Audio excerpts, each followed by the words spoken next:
Welcome to Character Study, a series where I take an anime character and go into an in-depth analysis going over their bio, personality, accomplishments, talents, and many other factors that make them who they are. This week's character is Deku Midoriya from My Hero Academia. Deku Midoriya, or his actual name Izuku, were born into a world of superheroes where they prioritize keeping the world safe. The powers, also known as quirks, came from a theory of how they came from rat viruses, and those viruses quickly spread around the world. Now 80% of the world has quirks and 20% doesn't. If people are to acquire quirks, they are usually born with them, but Deku actually wasn't born with a quirk. He is what they would call quirkless. Being quirkless for the majority of his life, people bullied him, and so did his close rival, Bakugo, who was always one step ahead of Deku and put him down, saying he would never amount to anything.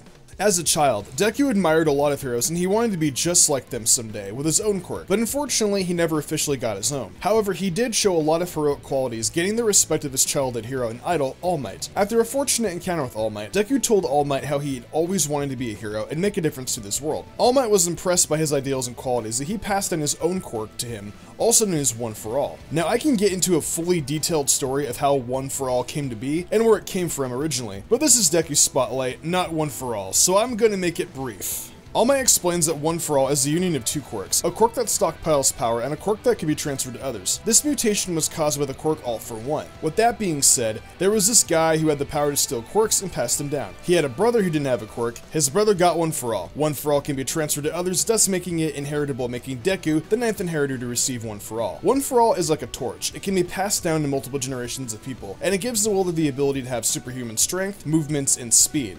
The process of how this power is received involves the receiver having to ingest the current holder's DNA. That's why we see Deku eating All Might's hair. Kinda strange, I know, but yeah, that's how it's done.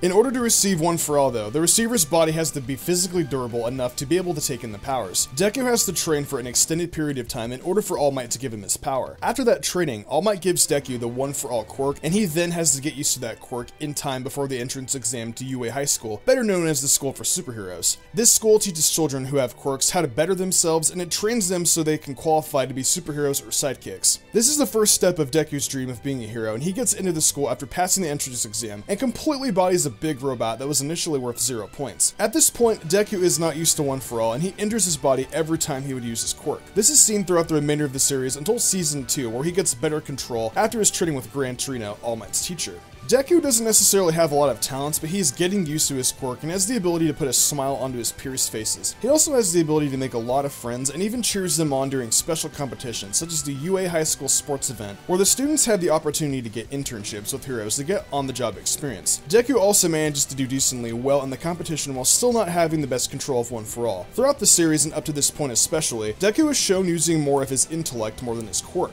So his intellect plays a big role in how he manages to help out his classmates and even himself, scoring into the top 4 in his class with academics. He is friends with all his classmates, but he generally hangs out with Ochako Urakata and Tenya Ida. He also later bonds with Todoroki, who I'm totally not going to do a character study on in the future. Out of all these people though, he has a crush on Ochako, or her hero name, Iravity, and these moments are adorable because she actually likes him back. People are drawn to Deku due to his nice and friendliness approach. However, he can be timid when it comes to making contact with his old childhood rival friend, Bakugo. When it comes to combat though, he puts on a more serious attitude and always shows what he believes by using his determination to his full potential.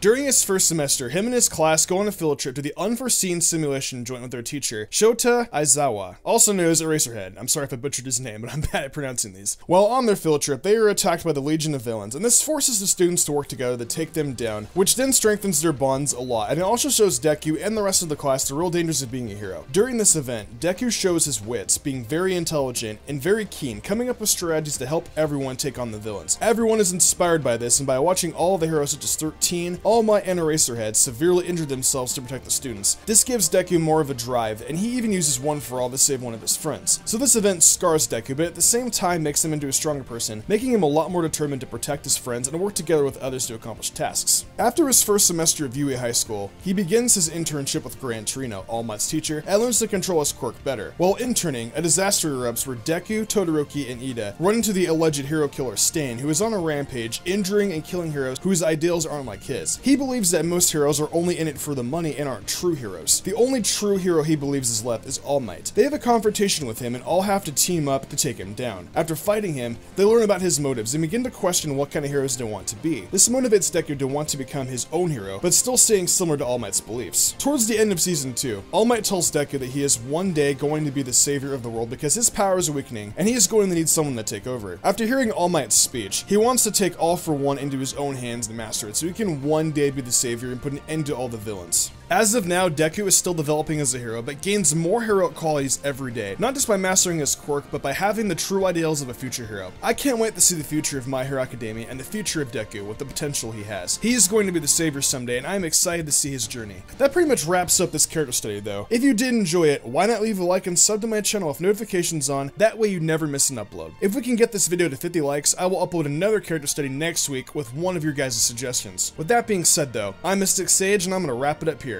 I'll see you guys next time.